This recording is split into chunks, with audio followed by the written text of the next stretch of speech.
60대 후반에 은퇴하신 아버님의 한마디가 큰 울림을 주었습니다. 자식에게 재산을 물려주려다가 되려 내 인생이 불행해졌어요. 또 10년간 요양병원에서 근무하신 간호사의 말씀도 인상적이었습니다. 재산 때문에 자식들과 법정 다툼을 하다 홀로 돌아가시는 어르신들을 너무 많이 봤어요. 이처럼 현실은 냉정합니다. 보건복지부 조사에 따르면 자녀와 함께 살기를 희망하는 노년층이 2008년 32%에서 2020년 12%로 급감했다고 합니다. 부모 자식 간의 갈등, 다른 이유도 있겠지만 특히 재산을 둘러싼 불화가 주된 이유입니다. 그렇다면 우리는 인생 후반전을 어떻게 준비해야 할까요? 자식도 재산도 아닌 진정한 노후의 행복을 찾는 방법은 무엇일까요? 오늘은 인생 말년을 행복하게 만들어줄 5가지 핵심 비결을 알려드리려고 합니다. 지금부터 말씀드릴 내용은 평소 쉽게 들을 수 없었던 특별한 인생 조언이 될 것입니다. 그럼 바로 시작하겠습니다. 첫 번째, 자식과 선을 긋자. 조금 냉정하게 들릴 수도 있지만 부모와 자식 사이에 너는 너, 나는 나라고 선을 긋는 태도는 정말 중요합니다. 제 자식이 사랑스럽지 않은 부모가 어디 있겠습니까? 하지만 눈에 넣어도 아프지 않을 자식이라도 내가 평생 먹여 살려야지, 재산을 많이 남겨줘야지 라고 의무감을 가질 필요는 없습니다. 또한 반대로 노후에는 자식에게 의지하며 살려면 서로 다투지 말고 잘 지내야 해 라는 생각도 고이 접어두어야 합니다. 자식과 자신을 분리하지 못하면 어느새 종속당하게 됩니다. 서로 눈치만 보며 불편해하다가 관계가 틀어질 확률이 매우 높습니다. 후회 없이 살기 위해서는 자식으로부터 독립해야 합니다. 여기서 독립을 긍정적인 의미로 받아들이면 좋겠습니다. 부모는 자식에게서 독립해 오로지 본인의 행복만 추구하며 살아가야 합니다. 적당히 선을 긋고 당신의 재산과 시간은 오롯이 당신의 행복을 위해 써야 합니다. 자식이 일자리를 구하지 못해서 생활이 불안정하고 우울증을 앓고 정신적으로 힘들다고 해도 절대 부모가 문제를 해결해 주지는 못한다는 사실을 기억해야 합니다. 또 그럴 필요도 없습니다. 이럴 땐 기본적으로 사회복지 제도의 도움을 받아야 합니다. 오랜 세월 성실히 세금을 내지 않으셨나요? 그 세금으로 사회는 안전망을 구축해 놓았습니다. 그러니 집안 사정이라며 자식을 위해 무리하게 희생할 필요는 없는 것입니다. 안타까워하며 마음을 쓰는 것과 실제로 문제를 해결해 주는 것은 별개의 일입니다. 나 몰라라 하며 자식에게 쓰는 마음까지 거둬들이라는 것이 아닙니다. 대신 해결해 주려는 자세를 바꾸라는 것입니다. 당신이 마음가짐을 바꿔야 결과적으로 자식을 자립하도록 이끌 수 있고 훗날 나이 든 자식이 늙고 병든 당신을 돌보며 함께 불행해지는 일을 막을 수 있습니다. 두 번째, 부부 사이의 규칙을 만들어라. 60대 이상의 부부가 잘 지내기 위해서는 실로 다양한 노력이 필요합니다. 이혼은 하지 않되 함께 보내는 시간을 줄이고 각자 독립적으로 생활하는 형태를 동거형 조론이라고 합니다. 동거형 조론을 시작하면 서로 적당한 거리를 유지해서 갈등이 생기지 않고 정서적으로 안정을 되찾아 오히려 서로 더 존중하게 됩니다. 그렇다면 부부 사이 거리는 어느 정도가 적절할까요? 딱 정해진 기준은 없습니다. 원하는 생활 방식에 관해 서로 충분히 대화를 나누고 일정한 거리를 유지할 수 있도록 규칙을 세워두면 됩니다. 예를 들면 다음과 같습니다. 첫째, 장보기와 식사 준비, 식사는 각자 한다. 둘째, 자기 빨래는 자기가 한다. 셋째, 외박이 아닌 외출은 미리 이야기하지 않아도 된다. 넷째, 외박을 하거나 장기 여행을 갈 때는 만일의 사태에 대비해 미리 이야기한다. 상대방의 외박에 대해 자세히 묻거나 따지면 규칙의 수와 조항은 부부가 상의해 정하면 됩니다. 추후에 내용을 추가하거나 삭제하고 필요한 경우에는 변경할 수도 있습니다. 이때 핵심은 서로 충분히 이해하고 받아들여야 한다는 점입니다. 한쪽이 일방적으로 고집을 부리고 자신의 가치관을 따르라고 강요해서는 안 됩니다. 자유롭게 의견을 주고받으며 정해야 합니다. 이렇게 규칙을 정해두면 서로 마주치거나 부딪히는 시간을 줄여 물리적으로 거리를 확보할 수 있습니다. 물리적 거리가 벌어지면 적당한 심리적 거리를 유지할 수 있고 스트레스 받는 일이 줄어듭니다. 자연스레 상대방을 향한 마음의 여유도 생길 것입니다. 더 나아가 떨어져 보내는 시간이 길어지면 마음이 애틋해져 서로를 더 잘 챙기게 될 수도 있습니다.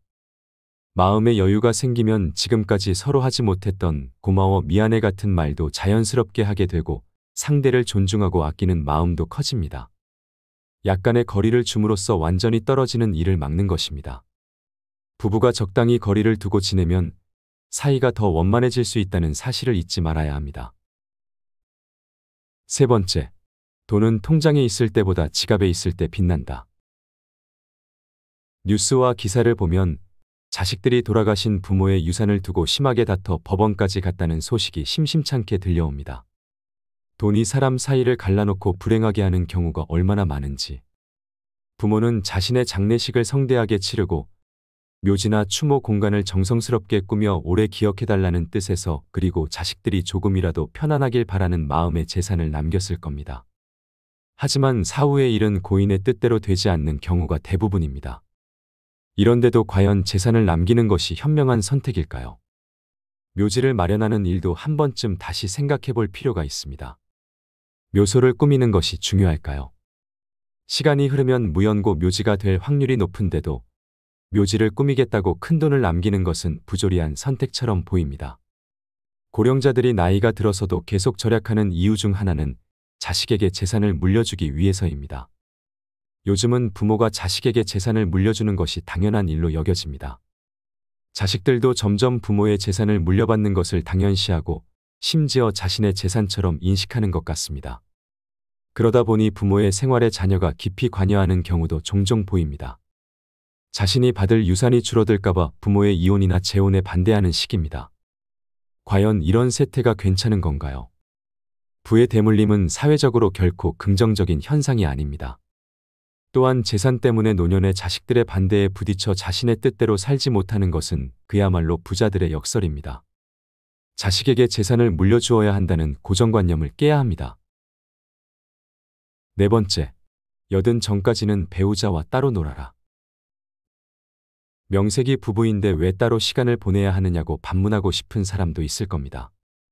하지만 둘 중 한 명이 몸이 불편해 꼭 보호자가 동행해야 하는 경우가 아니라면 한 번쯤은 따로 여행을 가볼 것을 권합니다. 남편은 남편대로, 아내는 아내대로 가고 싶었던 곳이나 하고 싶었던 일이 다를 수 있기 때문입니다. 남편은 문화유산으로 지정된 오래된 유적지에 가고 싶지만 아내는 그곳에 전혀 관심이 없는 상황이라고 가정해 볼까요? 이럴 때 함께 가기 위해 말다툼을 벌일 필요가 없습니다. 남편은 남편대로 취향이 잘 맞는 동료들과 함께 유적지를 방문하고, 아내는 아내대로 친구들과 경치 좋은 곳에 놀러가거나 음악회나 그림 전시, 맛집 투어 등 평소에 하고 싶던 것을 즐기면 평화롭게 문제가 해결됩니다.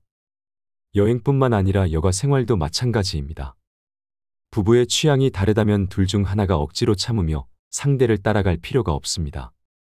각자 원하는 영화나 연극, 콘서트를 보러 가면 됩니다. 그래야 서로를 신경 쓰지 않고 더 편하게 즐길 수 있습니다. 이런 식으로 남편이 아내를 속박하지 않고 아내가 남편을 귀찮게 여기지 않는다면 서로 얼굴을 붉히고 다툴 일도 없습니다. 결과적으로 마음을 터놓고 대화하는 사이좋은 부부가 될 수도 있습니다. 은퇴 이후의 삶은 부부에게 각자 자유시간이 생기고 몸도 건강해서 활력이 넘치는 시기입니다. 오래 짊어졌던 짐을 내려놓고 드디어 얻은 자유를 누리며 즐겁게 살아야 합니다. 이 시기를 잘 보내야 70대에도 각자 자유롭고 행복하게 살 수 있습니다. 그렇게 자유로이 70대를 누리다가 80대 중 후반쯤 접어들면 어느 한쪽이 아니면 둘 다 기력이 떨어집니다. 그때가 되면 자연스럽게 서로 거들고 의지하며 살게 됩니다. 각자의 생활을 충분히 즐기고 그때부터 다시 일심동체가 되어도 결코 늦지 않습니다. 마지막 다섯 번째, 자식 말고 요양보호사의 돌봄을 받아라. 나이가 들수록 누구나 삶과 죽음을 생각하게 됩니다. 영원히 살 수 없다는 사실을 깨닫고 언젠가 타인의 돌봄이 필요할 때가 올 것임을 인지하게 됩니다. 그리고 그때 생면부지의 남보다는 오랜 시간을 함께한 자식이 돌봐주기를 바랍니다. 자식이 부모를 돌보는 일이 항상 아름답고 따뜻한 결말로 이어지는 것은 아니라는 점을 알아야 합니다. 불안한 마음에 임종 때까지 나를 부양하는 자식에게 모든 유산을 상속하겠다라고 말하며 조건을 거는 사람도 있지만, 애당초 자식이 부모를 돌보고 부양하는 이유는 재산을 받기 위해서가 아니라 자식된 도리와 애정, 효심 때문이 아닐까요? 실제로 형제자매가 유언무효 확인 소송을 제기하고 법정에서 다투는 일도 비일비재합니다. 그러니 노후에 자식에게 부양받고 재산을 물려주고자 했다면 그 생각은 그만두고 차라리 전일제 요양보호사를 고용하세요. 재산 사정이야 각자 다르겠지만 자식에게 남겨줄 정도로 유산을 모았다면 전문 요양보호사의 서비스를 받으며 비용을 지급하는 편이 모두에게 더 합리적입니다. 보살핌을 받을 생각도 유산을 남길 생각도 하지 말아야 합니다. 또한 요즘은 수명이 워낙 길어져서 배우자와 사별하거나 뒤늦게 이혼을 해서 혼자가 되더라도 다시 새 인연을 만날 가능성이 열려 있습니다.